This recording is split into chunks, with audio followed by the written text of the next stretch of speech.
Donc maintenant, j'appelle Joséphine qui va justement enchaîner plutôt sur ces aspects d'écologie et biodiversité, voir comment on l'intègre dans nos évaluations dans ce cadre viticole.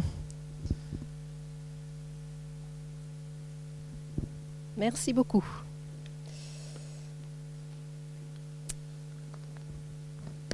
Alors en effet, après une présentation de tentatives d'intégrer ou d'évaluer plutôt des impacts de la viticulture sur toute une série de composants de l'environnement, plus près de la bouche, j'aime pas les micros, je le dis tout de suite, j'aime pas les micros. Moi, je vais focaliser sur la question de l'intégration de la biodiversité, donc ça, comme ça a été dit. Je commence par vous dire que pendant très longtemps, viticulture et biodiversité ont été opposés. Les écologues, et pas seulement les écologues, ont longtemps considéré ces zones comme sans intérêt pour la biodiversité. Pour produire du raisin, on doit logiquement transformer de vastes étendues en monoculture de vignes, composées de clones variétaux. Ça exige d'éliminer toute végétation qui pourrait rentrer en concurrence avec la vigne pour l'eau, pour la lumière. Et puis, ces productions-là, en particulier, font l'objet de traitements chimiques. Donc, on avait, lors d'une expertise de l'INRA en 2005, ce chiffre assez impressionnant, de 20% de pesticides en France utilisés sur 3% seulement de la SAU. Essentiellement des fongicides et des insecticides. Donc arrive petit à petit un nouveau regard des écologues et surtout des viticulteurs eux-mêmes sur ces relations entre biodiversité et agriculture, viticulture. Cette nouvelle vision agroécologique qui émerge, et j'aimerais rappeler ici que le terme agroécologie existe depuis 1928 et que le gros des travaux de collaboration entre écologues et agronomes a démarré dans les années 70, 80 et 90, permettant l'apparition d'ouvrages généraux en agroécologie importants à la fin des années 90. Peut-être l'émergence politique est plus récente, mais on parle d'agroécologie depuis longtemps. Donc cette nouvelle vision amène de nouveaux objectifs pour les viticulteurs en matière de biodiversité. Premièrement, un objectif de mobilisation de processus écologiques dans la production. Donc ça peut passer par de la restauration de la vie du sol, par exemple, la création d'habitats pour attirer des prédateurs naturels, etc. Donc la notion de biodiversité fonctionnelle en agriculture ou en viticulture. Mais attention, il n'y a pas que cette vision et cet objectif-là. On a aussi un objectif de plus en plus de protection des espèces, leurs habitats et de la valeur de la biodiversité patrimoniale, sa valeur intrinsèque. Parfois, cette biodiversité peut être assez spécifique à la viticulture, adaptée particulièrement à la viticulture. Et puis, il y a aussi la question et l'objectif d'améliorer un cadre de vie, un paysage. Et avec cette amélioration-là, on améliore en même temps une image de la viticulture et notre capacité aussi, comme ça va être discuté juste après, à vendre les produits de cette viticulture.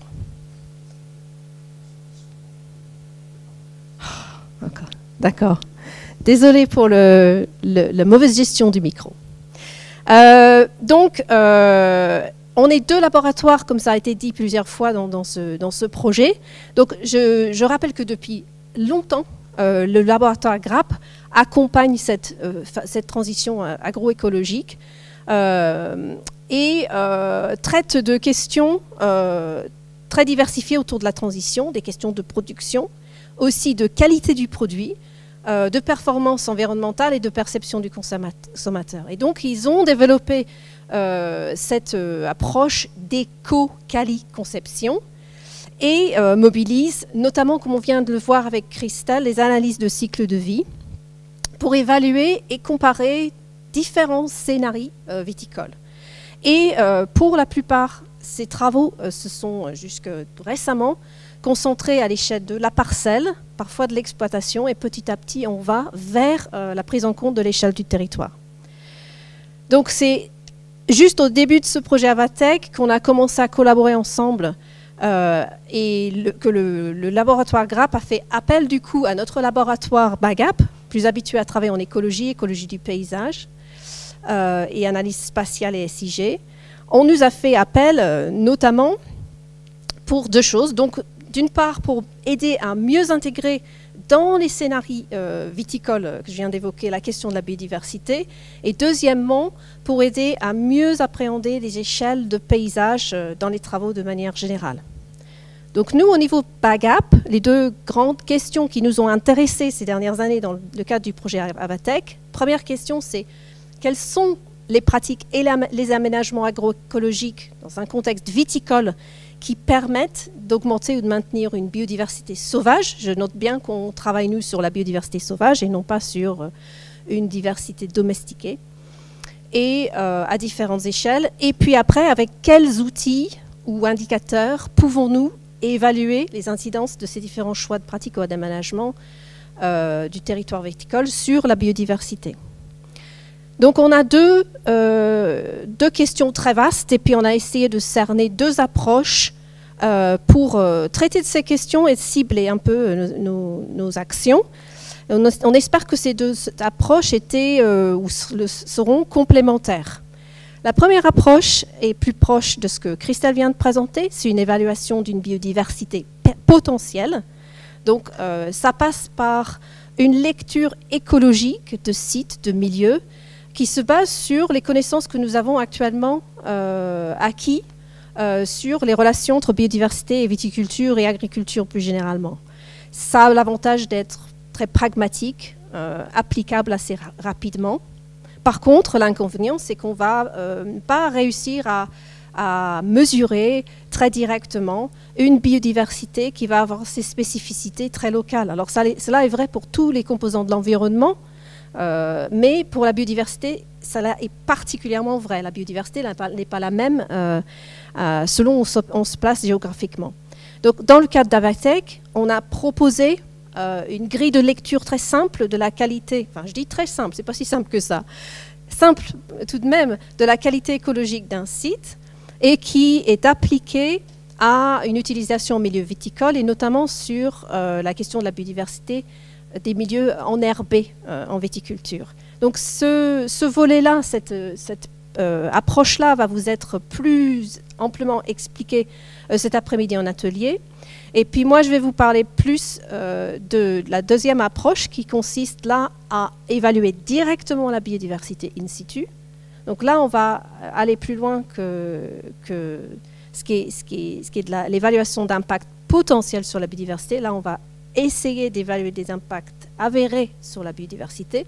Ça doit évidemment passer par le choix d'un groupe indicateur, puisqu'on ne peut pas mesurer toute la biodiversité, c'est impossible. Mais ça a l'avantage de permettre de développer des indicateurs qui peuvent être localement pertinents, de vérifier vraiment précisément les effets réels de pratique, et des effets parfois positifs aussi.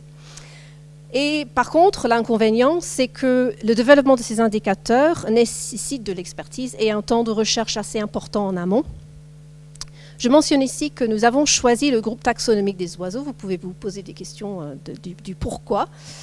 C'est assez simplement parce que nous avions des compétences et une expertise sur ce groupe taxonomique, mais aussi parce que l'oiseau est reconnu comme un indicateur pertinent. C'est l'oiseau commun et le suivi des oiseaux communs en milieu agricole notamment qui nous permettent en France et en Europe et au-delà de constater l'effondrement de la biodiversité actuellement en cours en milieu agricole. C'est cet indicateur-là qui est choisi. Donc, et c'est un indicateur qui est assez reconnu des gens et qui parle aux gens, et c'est aussi une raison pour laquelle on a choisi ça. Donc ici, je vais vous présenter une première étape de construction d'indicateurs pour la profession viticole en Anjou sur cette approche d'évaluation directe. Je voudrais juste venir assez rapidement sur quelques résultats d'un projet précédent. Il y a 10 ans, plus de 10 ans maintenant, Guillaume Pin et moi-même étions déjà impliqués dans un projet cherchant à comprendre les relations entre viticulture et biodiversité. Et nous voulions nous appuyer sur les résultats de cette première expérience d'il y a 10 ans pour le projet Avatec. À l'époque, on avait déjà constaté dans le territoire de l'AOC Saumur-Champigny, qui est un territoire viticole important, mais aussi très hétérogène d'un point de vue paysager et diversifié, que grâce à cette hétérogénéité du paysage, on avait une richesse globale de l'avifaune assez importante. Là, on voit 87 espèces. Qu'est-ce que ça veut dire, 87 espèces? C'est quand même 30% de l'avifaune qu'on peut trouver dans la région. Et on avait légèrement plus d'espèces dans des secteurs plus forestiers, plus bâtis. Mais malgré cette richesse importante à l'échelle du territoire global, sur les 87 espèces relevées, on n'a trouvé que seulement 27 espèces nichées vraiment au milieu viticole. Et que donc l'effet positif de cette hétérogénéité à l'échelle paysager ne permettait pas d'obtenir plus de richesse en vignes. Et ici, on a quelques résultats qui montrent que plus la proportion de vignes augmente et moins on a de richesse en espèces, moins on a d'abondance de ces oiseaux utilisant le milieu. Et pour chaque espèce, ces tendances étaient plutôt négatives, avec quelques exceptions qui nous ont bien intéressés quand même. On a quelques espèces comme l'alouette lulu en photo, qui, au contraire, plus la proportion de vignes augmente et plus leur population augmente. Et ce sont des espèces qui forment l'indicateur des oiseaux de milieu agricole qui dégringolent actuellement à l'échelle nationale et qui sont des espèces à enjeu. Et donc pour lesquelles la viticulture a un rôle à jouer potentiellement. Donc les orientations choisies pour Avatec étaient les suivantes. Donc on a décidé vraiment de focaliser nos efforts au sein de la vigne et on a essayé de s'affranchir des effets de paysage alentour. On a voulu bien sûr prendre en compte une diversité beaucoup plus importante de contextes viticoles. On est sorti de Saumur-Champigny et puis on a pris en compte toute la zone des appellations du projet Avatec. Et puis on a voulu traiter des facteurs du milieu sur lesquels les viticulteurs ont une prise. Et donc, on a travaillé sur l'hétérogénéité des habitats, cette fois-ci plus à l'intérieur des vignes, sur les différentes pratiques d'entretien du sol, et puis sur les pratiques plutôt en biologique ou biodynamique. Donc, la première étape a été de profiter des opportunités offertes par cette vaste zone d'appellation choisie pour le projet Avatec. Et donc, la production, dans une première étape du projet Avatec, de cartes pour montrer la répartition d'enjeux environnementaux, nous fournissait déjà un beau cadre pour regarder les différentes situations qui existaient sur la zone. Ici, par exemple, on voit que selon où on se place d'un point de vue viticole, on peut être plus ou moins sous influence de boisement, avec toute l'appellation rosée indiquée sur la carte et des zooms sur, en haut à droite, l'appellation de Savenière et en bas à gauche, l'appellation de Chaume. Et ici, par exemple, une carte d'hétérogénéité des paysages sur notre zone d'étude, qui est le produit d'une superposition de différentes couches d'informations, montre également que toutes les parcelles viticoles ne se retrouvent pas dans le même contexte. Donc ici, on voulait choisir les zones qui étaient les plus purement viticoles, s'affranchir de l'influence forte de forêts ou de plans d'eau, etc. Donc la première filtre qu'on a appliqué, c'est de choisir toutes les zones où il y avait plus de 50% de vignes dans un rayon de 500 mètres. Et ça a permis d'identifier les petites patates en violette que vous voyez sur la carte, pas très très bien d'ailleurs.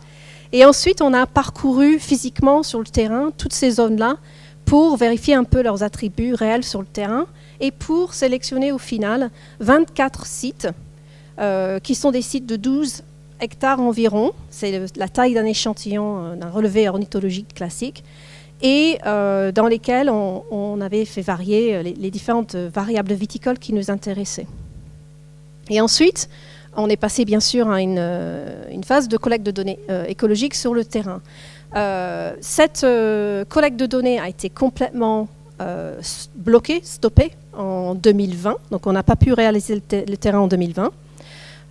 Mais par contre, on avait la chance de pouvoir poursuivre une collaboration en cours avec la LPO qui s'est fait sur les 24 sites du projet Avatec, mais qui s'est concentrée sur les populations d'une seule espèce. C'est la fameuse alouette Lulu que je vous ai montrée tout à l'heure, qui est cette espèce qui est particulièrement favorisée par la vigne. Et donc, il a été possible quand même de relever les territoires de reproduction de cette espèce dans les 24 sites, de commencer à décrire l'habitat de ces sites pour l'espèce et de conduire une recherche de nids, c'est quelque chose de très compliqué, pour suivre le succès aussi de reproduction. C'est une chose de dire que l'espèce est là, mais est-ce qu'elle a réussi à nicher avec succès? Et en 2021, on a enfin eu notre feu vert pour aller nous-mêmes sur le terrain. Et c'est là qu'on a pu collecter tous les jeux de données du projet, mais très tardivement. Donc les analyses sont à l'état où elles sont et on aurait pu aller plus loin avec un peu plus de temps. Donc un premier jeu de données qui est le relevé de tous les oiseaux diurnes en 4 visites par site sur les 24 sites. Des relevés crépusculaires pour une espèce également qui affectionne pas mal la vigne et qui est très intéressant, le Dicneum cria. C'était plutôt exploratoire. Grâce à l'aide de Séverine Julien, on a un relevé très détaillé des pratiques d'entretien du sol dans ces 24 sites.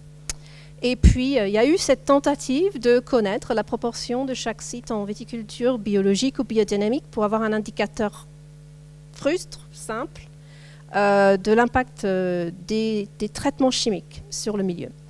Donc je vais dire quelques mots sur les résultats du stage mené en collaboration avec la LPO, parce que voilà, c'est un petit peu plus abouti, ça a eu lieu en 2020 et c'est quand même intéressant.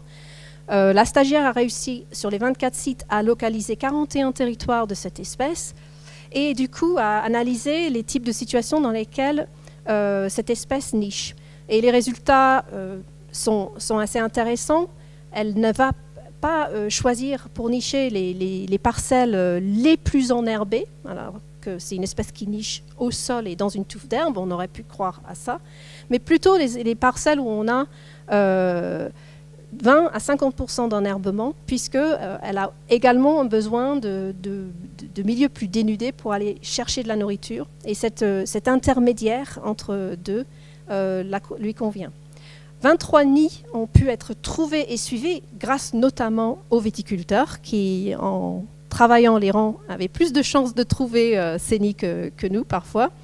La majorité des nids se retrouvaient dans l'interrang au sol. Et vous avez un exemple de milieu typique pour un nid et puis d'un nid. Et là, on le voit, mais je vous jure que sur le terrain, on ne voit absolument rien.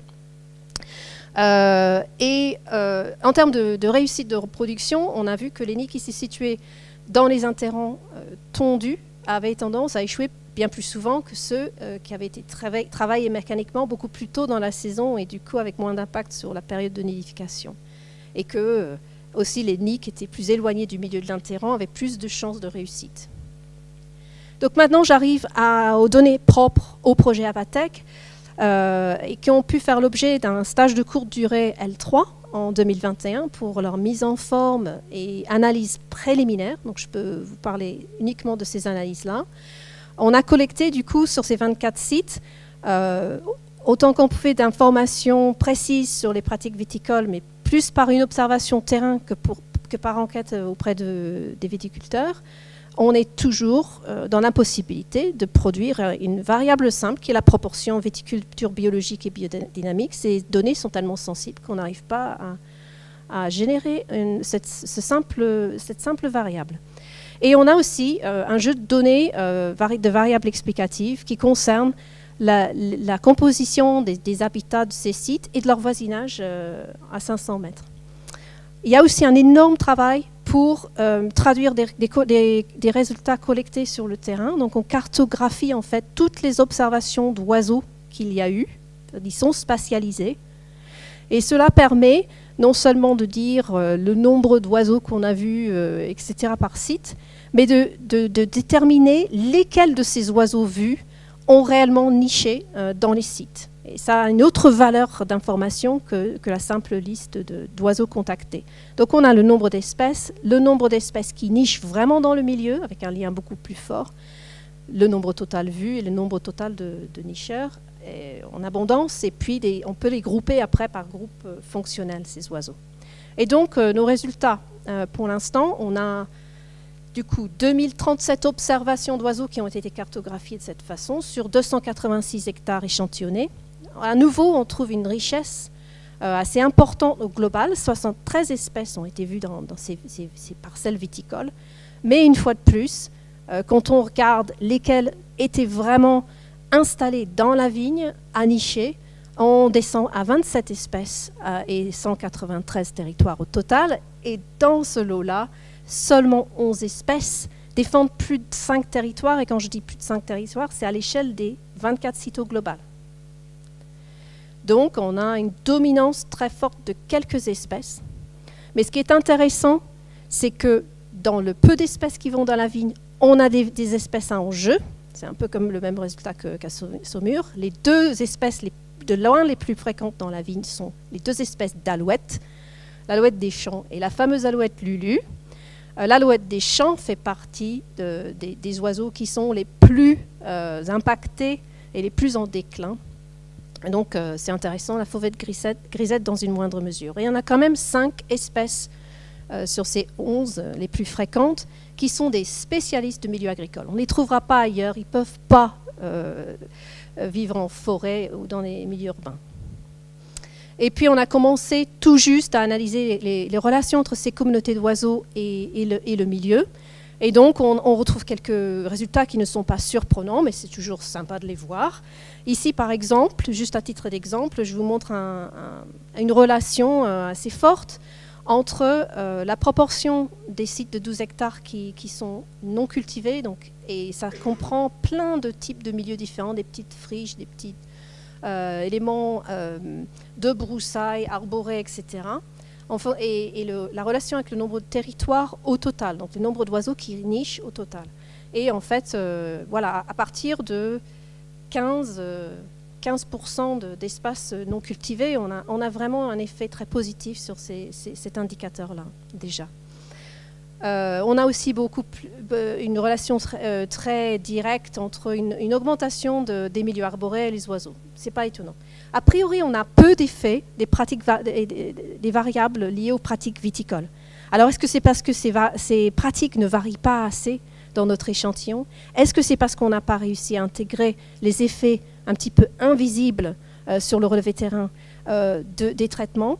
Je ne sais pas, et puis c'est des choses qu'on va devoir approfondir. Et on a peu d'effets aussi du contexte paysager, ce qui nous encourage, parce que c'est quelque chose qu'on voulait de toute façon contrôler dans cette étude. Donc, c'est un travail qui démarre. Vous voyez bien que ça n'est pas très abouti en termes de résultats. La première chose, c'est que je dois vraiment souligner que les populations d'oiseaux fluctuent énormément d'une année à l'autre. Donc, les chiffres que je vous ai donnés là n'ont de sens que s'ils sont mis bout à bout avec des résultats d'une année de plus ou 2 années de plus de préférence. Et là, on pourra commencer à vraiment capter des informations un peu plus fiables.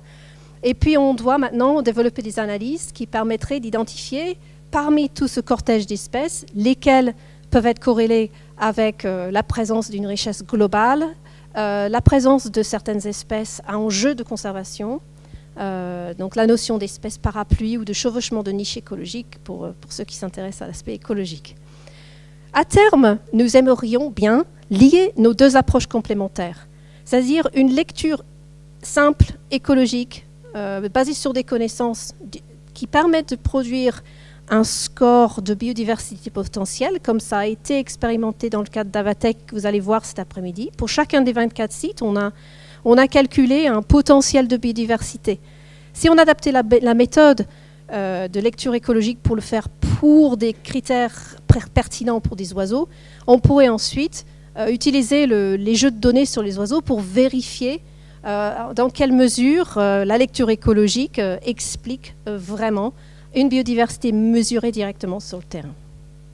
Et je voudrais remercier tous les viticulteurs qui nous ont accueillis dans leurs parcelles d'abord, et ensuite les différents collègues, collaborateurs sur des stages, des contrats courts, des collaborations aussi professionnelles avec la Chambre, la LPO, et bien sûr tous les collègues des deux laboratoires GRAP et BAGAP qui ont participé au projet Avatec.